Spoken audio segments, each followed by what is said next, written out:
Hello दोस्तों, कैसे हैं आप सब। आज की इस वीडियो में हम बात करेंगे हाउ टू कंट्रोल एंगर, कि आप एंगर को कंट्रोल कैसे कर सकते हैं।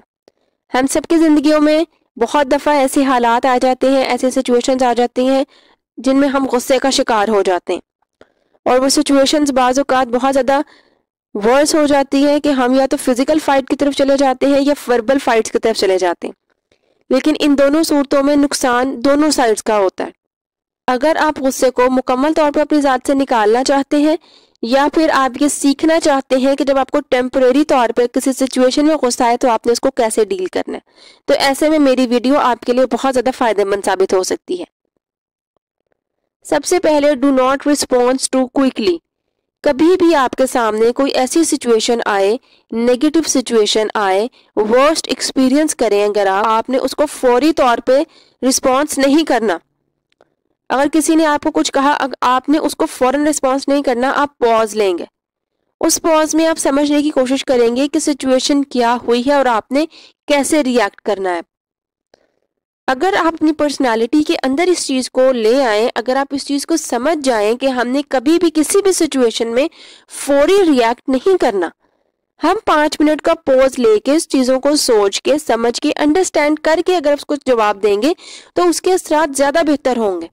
ऐसे में आपका भी नुकसान नहीं होगा और सेकंड पर्सन का भी नुकसान नहीं होगा। Start countdown.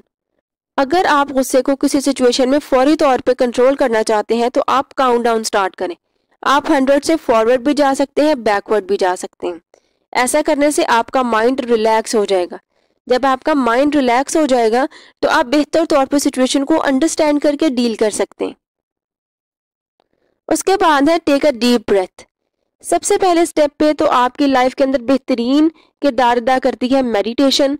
खुद के साथ वक्त गुजारें, डीप ब्रीदिंग करें। अगर तो आप इसको डेली बेसिस पे करते हैं तो आपकी पर्सनालिटी से गुस्सा, नेगेटिविटी निकल जाएगी। लेकिन अगर कोई ऐसी सिचुएशन है जिसमें आपको फौरी तौर पर गुस्सा है और आप रिएक्ट कर रहे हैं, लेकिन आप रिएक्ट करने से पहले खुद को काम डाउन करना चाहते हैं, तो डीप ब्रीदिंग बेहतरीन किरदार अदा करती है।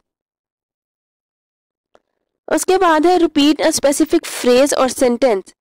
बाज़ औक़ात ज़िंदगी में ऐसी सिचुएशंस आ जाती हैं जिसमें आपको फौरी तौर पर गुस्सा आया, लेकिन आपने उस गुस्से को कंट्रोल करना है, उसको मैनेज करना है ताकि आप बेहतर तौर पर रिएक्ट कर सकें।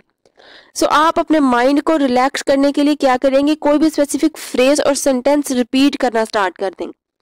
फॉर एग्जाम्पल, अगर आप बार बार खुद को ये रिमाइंडर देंगे कि relax, relax, relax, calm down, calm down, calm down, इससे क्या होगा, आपकी अटेंशन डाइवर्ट हो जाएगी। गुस्से की कैफियत में आपको स्वेटिंग स्टार्ट हो जाती है, आपके दिल की धड़कन तेज हो जाती है, आपकी सांस फूलने लगती है और आपकी नर्व्स जो है वो बहुत ज़्यादा खिंचाव में आ जाती हैं। तो ऐसे में जब आप अपने माइंड को रिलैक्स करना चाहते हैं, आप स्पेसिफिक फ्रेज और सेंटेंस को रिपीट करें। जब आप ऐसे करेंगे तो आपका दिमाग रिलैक्स होना शुरू हो जाएगा, आप काम होना शुरू हो जाएंगे, आपकी दिल की धड़कन नॉर्मल हो जाएगी, आपकी सांस की रफ्तार भी नॉर्मल हो जाएगी। आप फिर ऐसे में सिचुएशन को बेहतर तौर पर समझ सकते हैं कि अब आपने कैसे रिएक्ट करना है। आप अंडरस्टैंड करेंगे क्या सिचुएशन है और आपका रिस्पॉन्स क्या होना चाहिए। और आप अगर ऐसा करेंगे तो आप बुरी से बुरी सिचुएशन को भी बेहतर तौर पर हैंडल कर सकते हैं। उसके बाद है लिसन रिलैक्सिंग म्यूजिक। अगर आप परमानेंटली अपने अंदर से नेगेटिविटी को रिमूव करना चाहते हैं, गुस्से को ख़त्म करना चाहते हैं, तो रोज़ाना रात को सोने से पहले या दिन के किसी भी वक्त जब आप बेहतर फील करें, आप म्यूज़िक सुनें। रिलैक्सिंग म्यूज़िक आपके अंदर पॉजिटिव एनर्जी लेके आता है, आपके माइंड को, आपके मसल्स को रिलैक्स कर देता है। जब ऐसा रिलैक्स कर देता है तो आप बेहतर तौर पर सिचुएशंस को, प्रॉब्लम्स को सोच सकते हैं और उनके सोल्यूशन की तरफ जा सकते हैं। सो गुस्से को कम करने के लिए रिलैक्सिंग म्यूजिक बेहतरीन किरदार अदा करता है। उसके बाद है विजुअलाइज योरसेल्फ काम।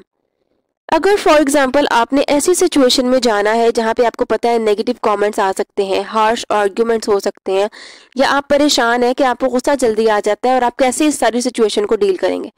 सो ऐसे में आप किसी काम पुरसुकून जगह पे, खामोशी वाली जगह पे जाके बैठ जाएं। जब आप इजी और रिलैक्स होकर बैठ जाएंगे तो आप उस सारी सिचुएशन को विजुअलाइज करें, इमेजिन करें कि आपके सामने जिस तरह से मर्जी कमेंट्स आ रही हैं, कि जो भी गुफ्तगू की जा रही है, आपने अपनी बात को नहायत ही तहम्मुल मिजाजी से, नहायत ही कामली कैसे रखना है। आपने गुस्सा किए बगैर, नेगेटिव एटीट्यूड शो किए बगैर अपनी पूरी बात को कैसे करना है, कैसे उस सिचुएशन को पॉजिटिवली आपने डील करना है। अगर आप उस सिचुएशन को इमेजिन करते हैं, पॉजिटिवली इमेजिन करते हैं, उस तरह इमेजिन करते हैं जिस तरह आप सोचते हैं कि आपका रोल होना चाहिए, तो फिर आपके लिए रियल में उस सिचुएशन को डील करना आसान हो जाता है।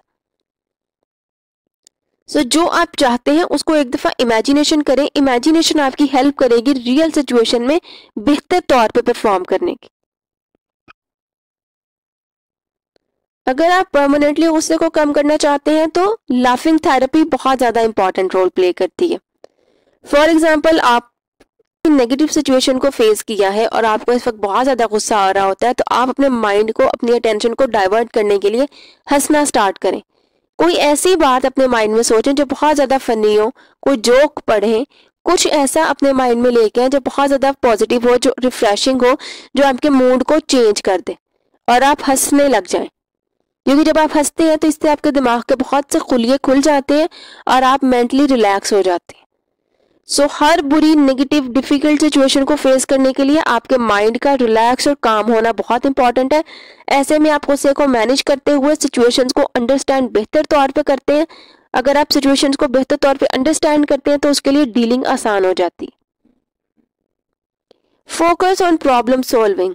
गुस्सा आने की एक बहुत बड़ी वजह ये होती है कि हम हमेशा प्रॉब्लम्स पे फोकस कर रहे होते हैं कि मेरी लाइफ में बहुत ज़्यादा प्रॉब्लम्स हैं, मेरी लाइफ के अंदर बहुत ज़्यादा मसले हैं, और ये चीज़ हमें नेगेटिव थिंकिंग की तरफ ले जाती है।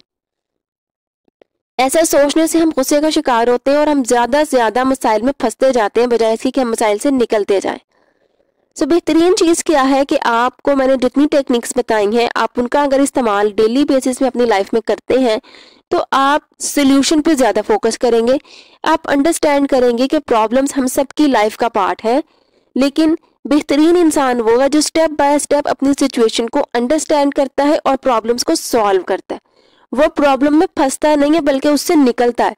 वो मूव ऑन करना जानता है, वो कभी भी एक पॉइंट पर स्टक नहीं करता। आप अंडरस्टैंड करें सिचुएशन को बेहतर तौर पे ताकि आप प्रॉब्लम से निकल सकें और सोल्यूशन की तरफ जा सकें। Do exercise daily and eat healthy.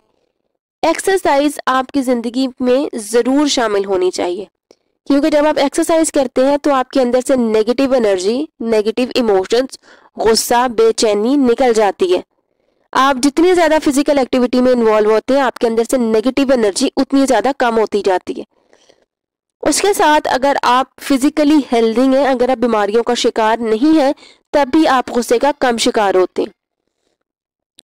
Exercise को अपनी लाइफ में ज़रूर शामिल करें। उसके साथ साथ अपनी डाइट का ध्यान रखें, हेल्दी डाइट का इस्तेमाल करें ताकि आपकी बॉडी भी आपके माइंड को, आपके नर्व्स को सपोर्ट कर सके कि आप गुस्से को बेहतर तौर पे डील कर सकें। अगर आप इन तमाम टेक्निक्स का इस्तेमाल अपनी ज़िंदगी में करते हैं तो दोस्तों आप परमानेंटली गुस्से को अपनी पर्सनालिटी से भी ओवरकम कर सकते हैं। और अगर वक्ती तौर पे कोई ऐसी सिचुएशंस आ गई हैं जिनमें आपको गुस्से का शिकार होते हैं तो आप उनको भी डील कर सकते हैं। उम्मीद करती हूँ मेरी आज की वीडियो आपके लिए बहुत ही ज़्यादा फायदेमंद साबित हुई होगी। मेरी वीडियो देखने के बाद आप खुद को रिलैक्स करने में कामयाब हुए होंगे। मिलते हैं एक नई वीडियो में एक नई इन्फॉर्मेशन के साथ।